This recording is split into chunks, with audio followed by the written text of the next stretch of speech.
দেখো আজকে তোমাদের এটা পড়াবো, সেটা হচ্ছে এডিটোরিয়াল লেটার। কি করাবো? Editorial letter. তোমাদের কিছু কমন পোর্শন দিয়ে রেখেছি কিন্তু, দেখবে ওটা খোলো, যে জেরক্সটা দিচ্ছিলাম ওই জেরক্সটা খোলো।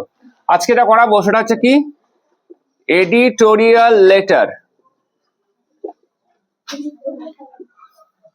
দেখো এই এডিটোরিয়াল লেটারটা কখন লেখা হয়? দেখো যখন ধরো তোমাদের পাড়ায়, তোমাদের কিছু লিখতে হবে না, যখন তোমাদের পাড়ায় ধরো কোনো সমস্যা হয়েছে, তাই তো? তুমি বারবার কাকে বলবে? পাড়ায় সমস্যা হলে মিউনিসিপ্যালিটিকে বলবে, কাউন্সিলরকে বলবে। বাট কাউন্সিলর কোনো কর্ণপাত করছে না, তখন আমরা কি করি বলতো? খবর কাগজে লিখি, তাই তো? এবার খবর কাগজে লিখলেই যে লেটারটা খবর কাগজে বেরিয়ে যাবে এরকম কিন্তু কোনো জায়গায় বলা হয়নি, ঠিক আছে? তোমার যদি ভালো লাগে, তাদের যদি ভালো লাগে, তারা যদি মনে করে হ্যাঁ লেখাটা বার করা যাবে, তাহলেই কিন্তু সেটা বেরোয়, ঠিক আছে? আর দেখবে বাংলা কাগজেও এটা বেড়ায় কিন্তু, দেখবে সম্পাদকের কলমে বলে দেখবে অনেক কাগজে, বিভিন্ন কাগজে বিভিন্ন রকম বেরোয়, সম্পাদকের কলমে বিভিন্ন কাগজে বিভিন্নভাবে বেড়ায়। কোনো পেজে সেকেন্ড পেজে আসে, কোনোটা থার্ড পেজে আসে, দেখবে আসে, যদিও আমরা কেউ বাংলা কাগজ আর ইংলিশ কাগজ কেউই পড়ি না। তো এগুলোর ক্ষেত্রে কি হয় জানো? একটা কমন পোর্শন বেরিয়ে আসে, কমন পোর্শন, ঠিক আছে? আগে সেই কমন পোর্শনটা আমি লিখি। কিভাবে তোমরা লিখবে দেখো, যখন তোমরা এডিটোরিয়াল লেটার লিখবে না, আমি কিন্তু জেরক্স দিচ্ছি, যারা বসে পড়ছো এখানে, ঠিক আছে? তা দেখবে ভালো করে, এটা জেরক্স দাও। কিভাবে কমন পোর্শন লিখবে দেখো বলছি। প্রথমে লিখবে টু, তারপর লিখবে দা এডিটর, হলো। তারপর লিখবে দা স্টেটসম্যান। দা স্টেটসম্যানটা কি বলতো? এটা কাগজের নাম, স্টেটসম্যান হোক, হয়েছে, কিংবা টেলিগ্রাফ হোক, এগুলো হচ্ছে কাগজের নাম। তারপরে কি লিখবে? কলকাতা 7,01,000, হলো। তারপর এখান থেকে ঠিক সাবজেক্ট লিখবে, মিডিল পোর্শন করে ঠিক সাবজেক্ট লিখবে। এবার ওখান থেকে সাবজেক্ট ড্যাশ ড্যাশ দিয়ে আছে না, প্রথম কথা হচ্ছে সাবজেক্টটা আমরা কোথায় পাবো? সাবজেক্টটা আমরা কোথায় পাবো? সাবজেক্টটা প্রশ্নের মধ্যে থাকবে, কিন্তু সাবজেক্টটা প্রশ্নের মধ্যেই দেওয়া থাকবে। এবার ওই যে যেখানে ড্যাশ ড্যাশ করেছি না, ওখানটা লিখে নাও একটু, যারা আমার কাছে অফলাইনে পড়ছে তারা লিখে নাও। লিখো সাবজেক্টের প্রত্যেকটি ওয়ার্ড ক্যাপিটালে হবে। মনে রাখবে, যখন সাবজেক্ট তোমরা লিখবে না, প্রত্যেকটা ওয়ার্ড কিন্তু ক্যাপিটালে হবে, আর্টিকেল প্রিপোজিশন ছাড়া। আর্টিকেল প্রিপোজিশন ছাড়া সাবজেক্টের প্রত্যেকটা ওয়ার্ড কিন্তু ক্যাপিটালে হবে, ঠিক আছে? আর্টিকেল প্রিপোজিশন ছাড়া। ধরো তুমি লিখছো, কি লিখছো? যে হাই প্রাইস ইন ইন্ডিয়া বা high price problem in India, তখন তুমি কি লিখবে? হাইয়ের এইচ, প্রাইসের পি, ইন কিন্তু ছোট আর ইন্ডিয়ার আইটা কিন্তু বড় হবে। নিয়ম হচ্ছে কি, যতগুলো ওয়ার্ড হবে সবগুলো ওয়ার্ডের ফার্স্ট অক্ষর ক্যাপিটাল হবে, আর্টিকেল প্রিপোজিশন ছাড়া। এটা গেল ফার্স্ট স্ট্রাকচার, হয়েছে? এবার মনে রাখবে, যে কোনো লেটার, এডিটোরিয়াল লেটারের তিনটে পার্ট হবে, তিনটে পার্ট। দুটো পার্ট কিন্তু আমি দিয়ে দিচ্ছি, এটা মুখস্থ করে রাখতে হবে। আমি বোর্ডেও লিখে দিচ্ছি, ভালো করে শুনে নাও, ঠিক আছে? তাহলে এটা বুঝলাম। এরপর কি লিখবে?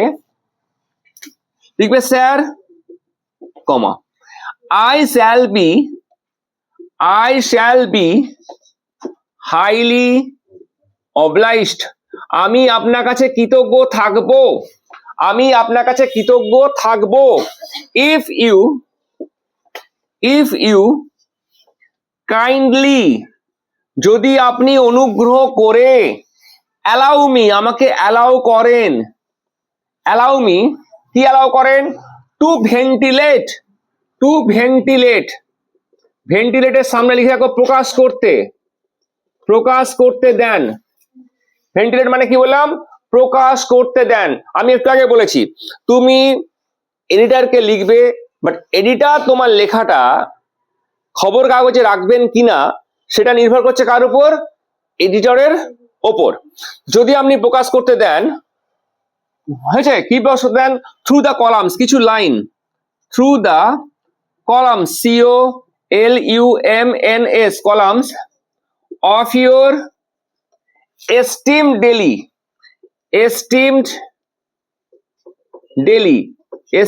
মানে দৈনিক পত্রিকা, যেটা সব দিন করা হয়, যেটা বাংলায় বর্তমান কাগজ আছে, আনন্দবাজার কাগজ রয়েছে, ইংলিশে টেলিগ্রাফ হয়, স্টেটসম্যান হয়।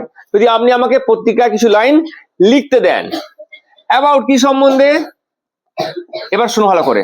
অ্যাবাউট এর পর আমি ড্যাশ ড্যাশ করে দিচ্ছি।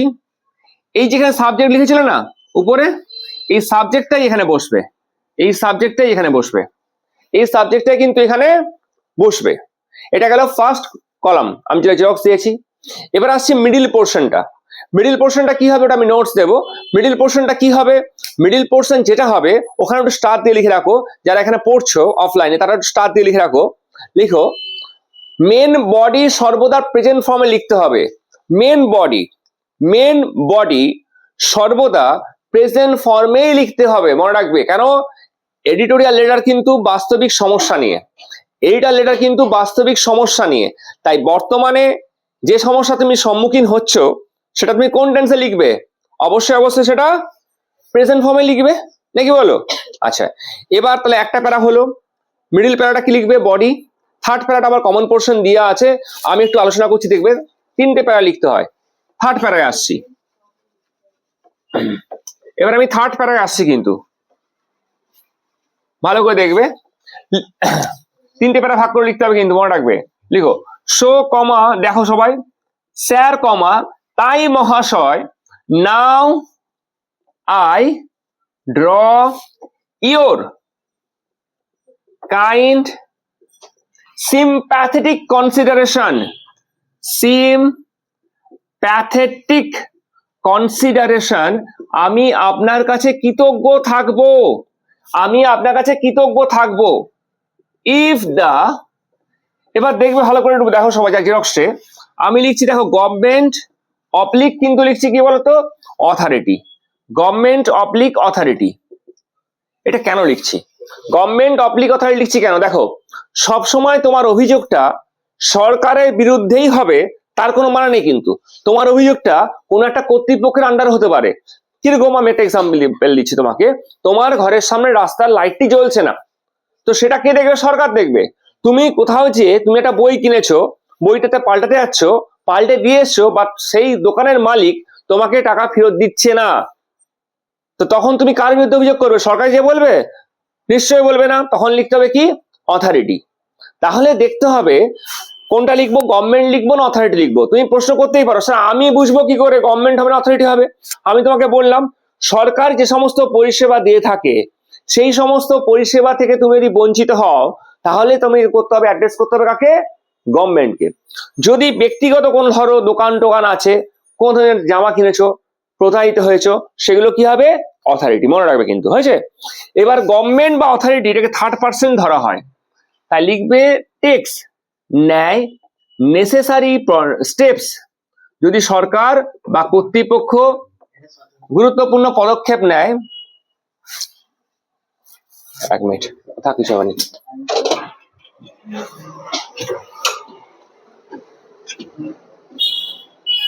steps for above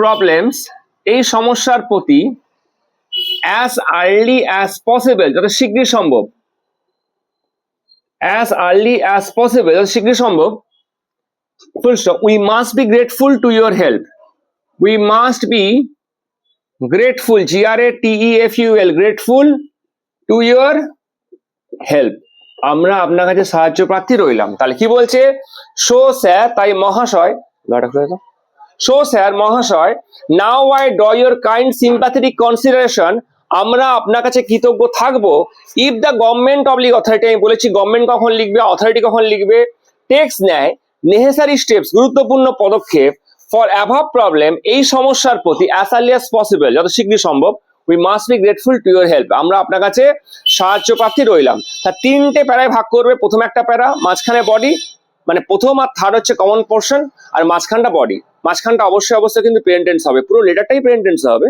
ঠিক আছে। এবার লাস্টে কি লিখবে, শেষে কি লিখবে, এটা তো হয়ে গেল, শেষে কি লিখবে,